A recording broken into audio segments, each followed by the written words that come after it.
Martinho Lutero, o conflito interior que desafiou séculos de poder religioso, antes de se tornar o homem que desafiaria séculos de autoridade religiosa.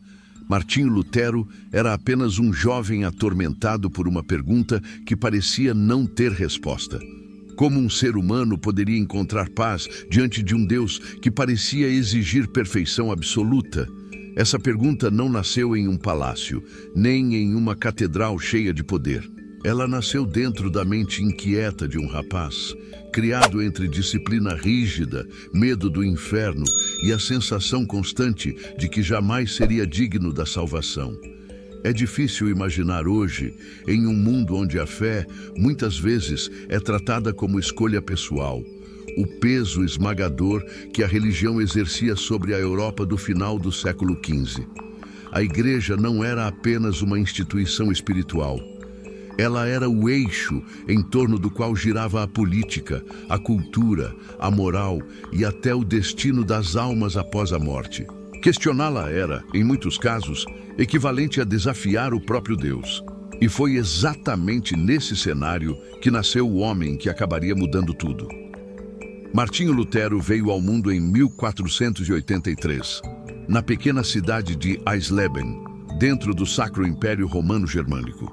Seu pai, Hans Luther, era um minerador ambicioso que acreditava firmemente no poder da disciplina e do trabalho duro. Ele sonhava que o filho pudesse alcançar aquilo que ele próprio jamais teve: prestígio social, estabilidade financeira e uma posição respeitada na sociedade. Para isso, Hans tinha um plano claro. Martinho deveria estudar direito e se tornar advogado.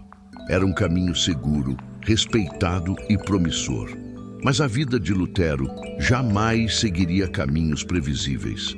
Desde a infância, ele foi moldado por um ambiente de severidade moral e profunda religiosidade.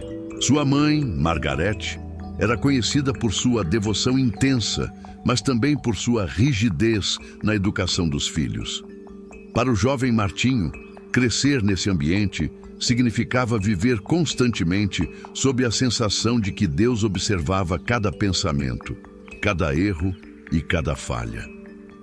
O medo do castigo divino era algo real, quase palpável. As histórias sobre inferno, purgatório e julgamento final não eram apenas ensinamentos religiosos, eram parte do imaginário cotidiano. Esse clima espiritual deixaria marcas profundas na mente de Lutero. Ele não era apenas um jovem religioso, era alguém atormentado pela ideia de que jamais poderia agradar plenamente a Deus. Enquanto outros seguiam suas vidas com certa tranquilidade espiritual, Lutero parecia incapaz de silenciar a inquietação dentro de si.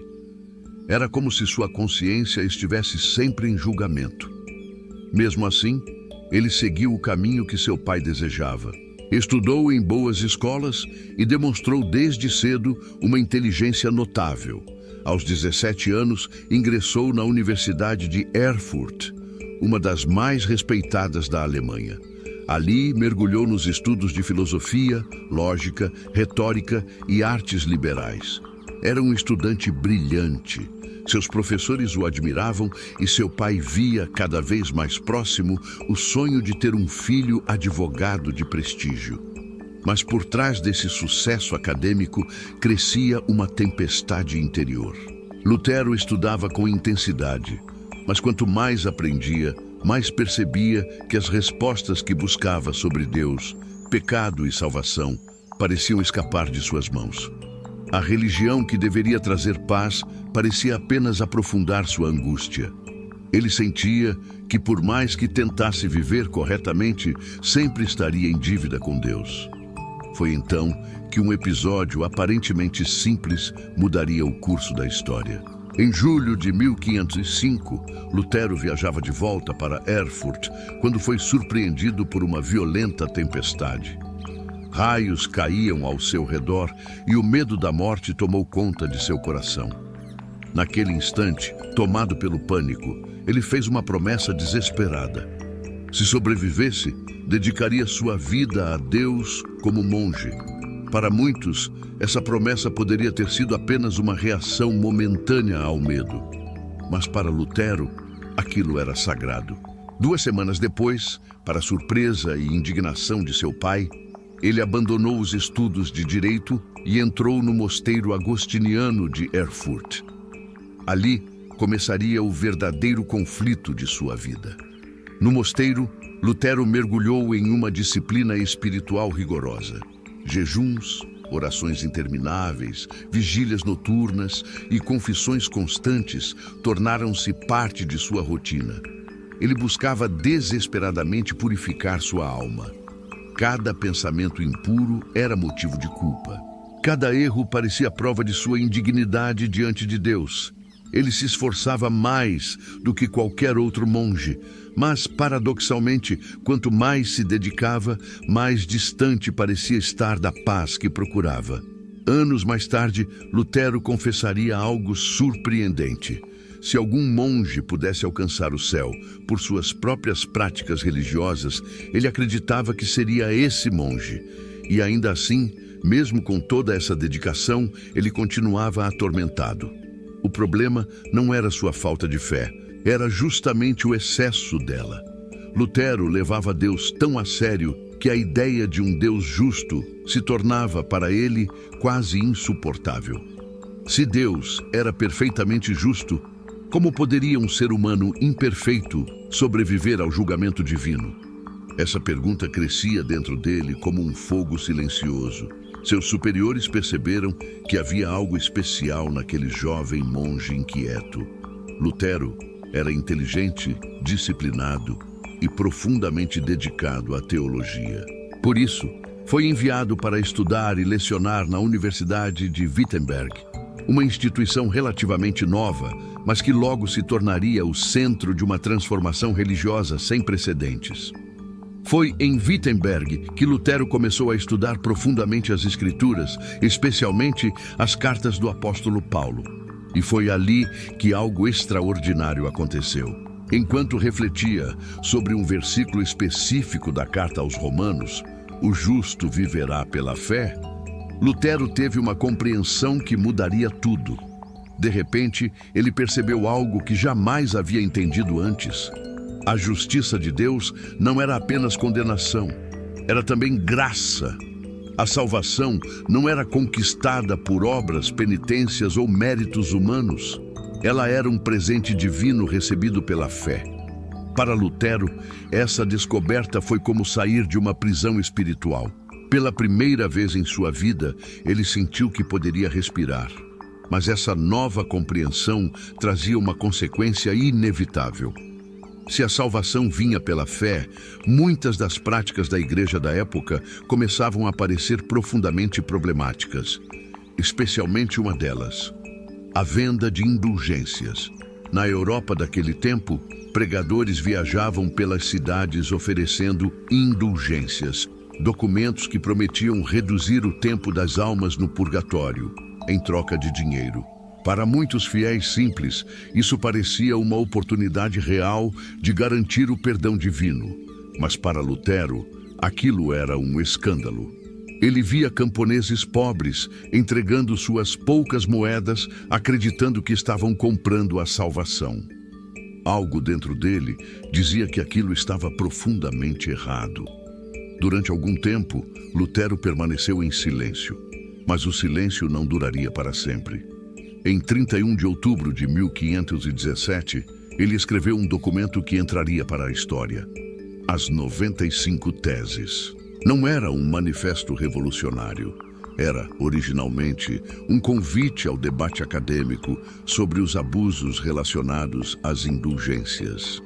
Segundo a tradição, Lutero afixou essas teses na porta da igreja do castelo de Wittenberg, um local usado para anunciar debates teológicos. O gesto parecia pequeno, mas suas consequências seriam gigantescas. Graças à recém-inventada imprensa, o texto se espalhou rapidamente pela Europa. Em poucos dias, cópias circulavam por cidades e universidades. O nome de Martinho Lutero, até então conhecido apenas em círculos acadêmicos, tornou-se assunto em todo o continente. O que ele havia iniciado não era mais apenas uma discussão teológica. Era o começo de uma revolução. Roma logo percebeu o perigo. Inicialmente, pensaram que se tratava apenas de mais uma disputa acadêmica entre teólogos. Mas à medida que as ideias de Lutero se espalhavam, ficava claro que algo muito maior estava acontecendo. O monge que buscava paz para sua própria consciência agora se tornava símbolo de algo que ultrapassava sua própria intenção. Ele havia tocado em uma ferida profunda dentro da cristandade. E a partir daquele momento, nada voltaria a ser como antes. O conflito interior de Lutero, aquele mesmo que havia começado com medo, dúvidas e uma busca desesperada por graça, agora se transformava em um confronto aberto com uma das instituições mais poderosas da história. De um lado estava a autoridade da Igreja, do outro, a consciência de um homem.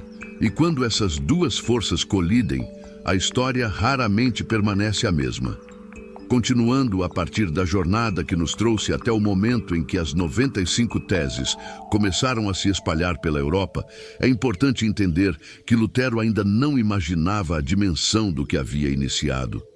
Para ele, aquele documento era uma provocação intelectual, um convite à reflexão teológica.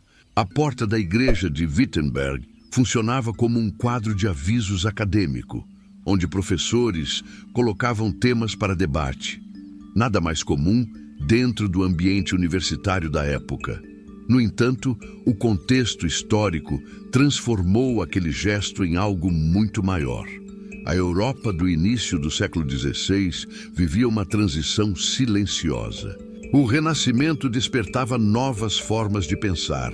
A imprensa multiplicava ideias em velocidade inédita e os estados começavam a questionar a autoridade universal da Igreja de Roma. Era um mundo prestes a mudar, mas que ainda não sabia exatamente como. As teses de Lutero caíram nesse cenário como uma faísca em um campo seco. Rapidamente, estudiosos começaram a copiar o texto, traduzindo-o do latim para o alemão. Isso foi decisivo. Até então, debates teológicos ficavam restritos a universidades e ao clero. Mas quando as teses começaram a circular em língua popular, o povo comum passou a ter acesso às críticas feitas contra as indulgências. Aquilo despertou um sentimento que já existia, mas raramente era expressado em voz alta. A sensação de que algo estava profundamente errado na forma como a fé era administrada. As indulgências haviam se transformado em um sistema econômico poderoso. Em muitas regiões, pregadores prometiam redução de penas no purgatório para quem contribuísse financeiramente com a igreja. Alguns discursos eram extremamente persuasivos.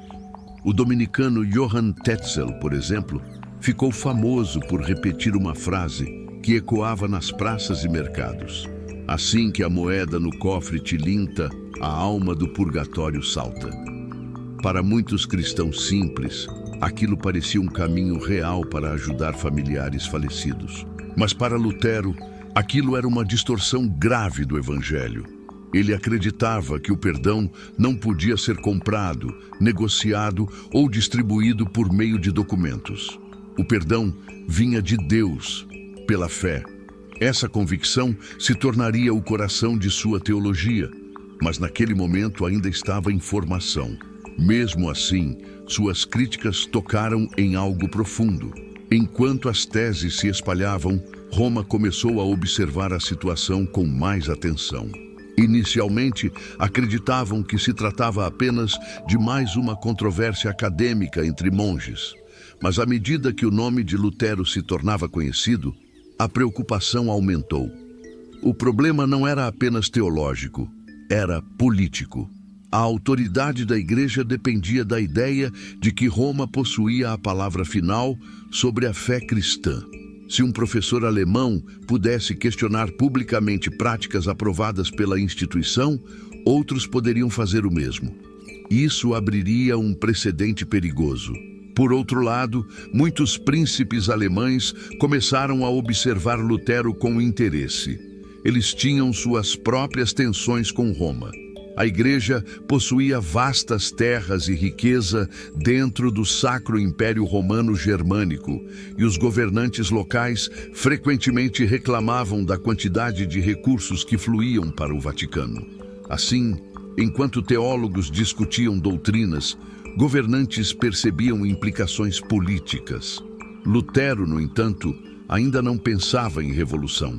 Ele continuava lecionando, pregando e escrevendo, tentando explicar suas ideias com mais clareza. Em seus sermões, falava cada vez mais sobre graça, fé e liberdade cristã. Suas palavras eram diretas e acessíveis. Em vez de linguagem complicada, ele usava exemplos do cotidiano, aproximando a teologia da vida comum. Isso fez com que seu público crescesse rapidamente. Pessoas que nunca haviam se interessado por debates religiosos começaram a ouvir falar daquele monge que falava de Deus de maneira diferente. Ele não apresentava Deus como um juiz distante, esperando punir pecadores, mas como um pai disposto a oferecer misericórdia. Essa mudança de perspectiva era profunda. Durante séculos, a espiritualidade medieval havia enfatizado penitência, medo e sacrifício. A ideia de Lutero, de que a salvação vinha pela fé e pela graça, parecia abrir uma janela de esperança. Mas quanto mais suas ideias se espalhavam, mais inevitável se tornava o confronto com Roma. Em 1518, Lutero foi convocado a explicar suas posições diante de representantes da Igreja. O encontro ocorreu na cidade de Augsburgo, onde ele foi interrogado pelo cardeal Caetano. O objetivo era simples: convencer o monge alemão a se retratar. Para a Igreja, aquilo deveria ser um procedimento rápido. Muitos teólogos antes de Lutero haviam sido advertidos e voltado atrás. Mas Lutero não recuou. Durante a audiência, ele afirmou que não poderia negar aquilo que acreditava estar fundamentado nas Escrituras. Sua autoridade, dizia ele, não vinha de tradições humanas, mas da palavra de Deus. Essa postura marcou um ponto de não retorno. A partir daquele momento, Lutero deixou de ser apenas um crítico das indulgências. Ele se tornava alguém que questionava a própria estrutura de autoridade da Igreja. Nos anos seguintes, seus escritos se tornaram mais ousados. Ele começou a publicar textos que circularam amplamente graças à imprensa. Entre eles, estavam obras que atacavam diretamente o sistema eclesiástico, defendendo que todos os cristãos tinham acesso direto a Deus, sem necessidade de uma hierarquia sacerdotal intermediária. Essas ideias eram revolucionárias. Durante séculos, a Igreja havia se apresentado como mediadora indispensável entre Deus e os homens. Sacramentos, confissões e rituais passavam pelo controle do clero. Lutero não negava a importância da comunidade cristã, mas insistia que a fé pessoal era o verdadeiro fundamento da salvação. Esse princípio ficou conhecido como justificação pela fé. Ao mesmo tempo, ele defendia que a Bíblia deveria ser a autoridade máxima da fé cristã. Isso significava que tradições ou decretos papais deveriam ser avaliados à luz das Escrituras. Essa posição ficou conhecida como sola scriptura, somente a Escritura. Cada uma dessas ideias colocava Lutero em rota de colisão direta com Roma. Em 1520, o Papa Leão X finalmente reagiu com firmeza. Foi publicada uma bula papal, condenando várias proposições de Lutero como heréticas. Ele recebeu um prazo para se retratar publicamente. A resposta de Lutero surpreendeu toda a Europa. Em vez de pedir perdão ou recuar, ele queimou publicamente o documento papal, junto com livros de direito canônico que representavam a autoridade da Igreja. Aquele gesto simbólico tinha um significado claro. A ruptura estava consumada. Pouco tempo depois, Lutero foi oficialmente excomungado. Agora, ele não era apenas um professor rebelde, era considerado herege. Mas, em vez de desaparecer, sua influência continuava crescendo. Em 1521, surgiu um novo capítulo dramático em sua história. Lutero foi convocado a comparecer diante da Dieta de Worms, uma assembleia imperial presidida pelo jovem imperador Carlos V. Ali estariam reunidos alguns dos homens mais poderosos da Europa. Bispos, príncipes, nobres e representantes do império aguardavam a presença do monge que havia desafiado Roma. Quando Lutero chegou, seus livros foram colocados diante dele sobre uma mesa. Ele foi questionado diretamente. Reconhecia aqueles escritos como seus e estaria disposto a renunciar a tudo que havia afirmado? Era um momento decisivo. Se retratasse, provavelmente poderia continuar vivendo como teólogo dentro da igreja. Se persistisse, poderia enfrentar prisão ou até morte. Lutero pediu um dia para refletir. Naquela noite, segundo relatos históricos, ele passou horas em oração. Sabia que sua decisão teria consequências profundas. No dia seguinte, retornou à Assembleia.